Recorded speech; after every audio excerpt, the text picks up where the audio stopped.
Welcome to Culture Vulture. I am Prateek, and today we are breaking down why Anora is not an Oscar worthy or even a good film for that matter.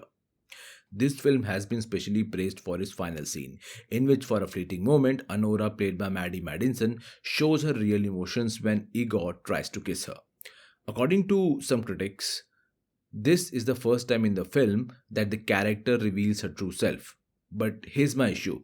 After spending nearly the entire film reducing her body to a spectacle and turning her social class into the butt of joke, we are suddenly expected to be moved by a tear. This single emotional moment feels like the last thing left to offer to the audience, her vulnerability. After she's been thoroughly mined for laughs, the male gaze, and entertainment.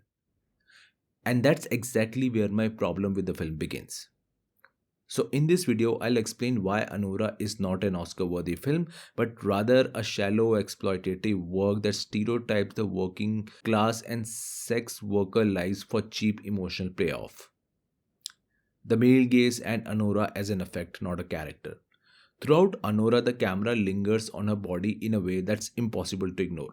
Right from the beginning, we see her dancing for male clients in a strip club. The scenes are long and elaborate. You wonder, would a shot or two not have been enough to establish her profession? What exactly is the point of these drawn out sequences? This isn't about celebrating eroticism or exploring nudity artistically. The real question is, what purpose does it serve? As viewers, we are positioned to watch Anora with the same gaze as the men who come to see her perform. What new understanding are we offered about her work, besides the same sexualization she endures from her clients? Yes, it might reveal something about her character, but mostly it serves to create an effect that caters to the male gaze. This is reinforced not just visually, but in how she moves, reacts, and exists in the film's world. Apart from a few moments, we rarely see her as anything more than a sex worker.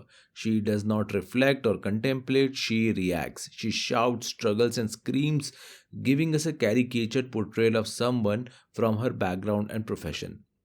When she is caught by Vanya's caretakers, she does not argue or plead. She shrieks uncontrollably. Her portrayal comes off as shallow and shrill, lacking any emotional depth. Even her decision to marry Vanya feels transactional, not romantic. It's not about love, it's about survival. A clumsy portrayal of the working class. The film tries to depict working class characters like Anora and Igor with sympathy, but does so in a clumsy and awkward way. Characters like Vanya's caretakers never seem to be at ease in any scene. Her captor, Igor's movements are exaggerated to the point of slapstick. Anora, meanwhile, is portrayed as trash talking and almost comically rude. There's a coarseness to how these characters are written, making them feel like punchlines rather than people. The film flattens their humanity into stereotypes loud, irrational, uncultured. Then there's film's handling of sex work. It's not wrong to portray sex work on screen. The issue lies in how Honora uses her body and behavior for spectacle. She is repeatedly shown nude or mid performance, and the camera dwells on her as an object of desire. Even in sex scenes, the focus is not on her experience but on what the male characters are getting out of it. The one moment of real vulnerability comes when she breaks down while trying to have sex with Igor. And that's about it. The only real interiority she is given is in that one scene. The final ring, a hollow consolation prize. Which brings us to the ending. The final scene where Anora receives a stolen 3-carat diamond ring is supposed to be redemptive, a small victory. After being used, discarded, and treated as a toy for a rich boy, at least she walks away with something, right? But what kind of victory is that?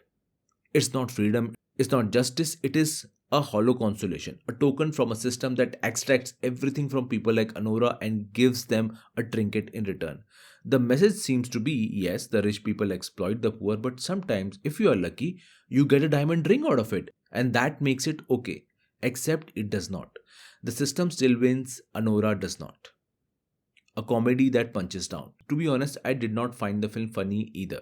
It tries to be a comedy, but the humor is built on stereotypes. Anora, as a working class sex worker, is turned into a caricature. Her accent, her gestures, her temperament, they are all exaggerated. Her reactions are meant to be funny, not human.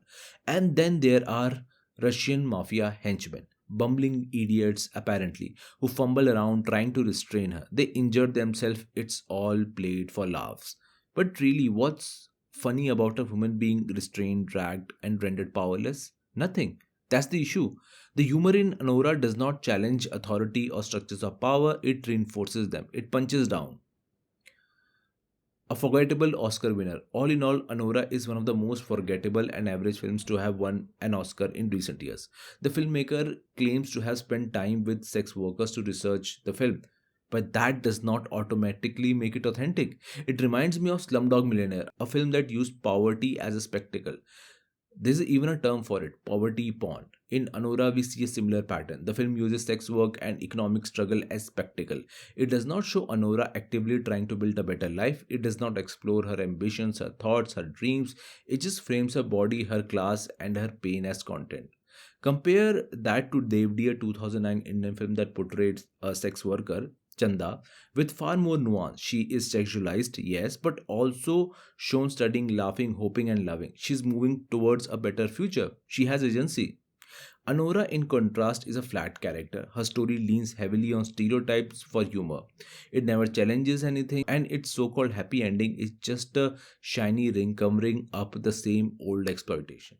It's not empowering, it's regressive.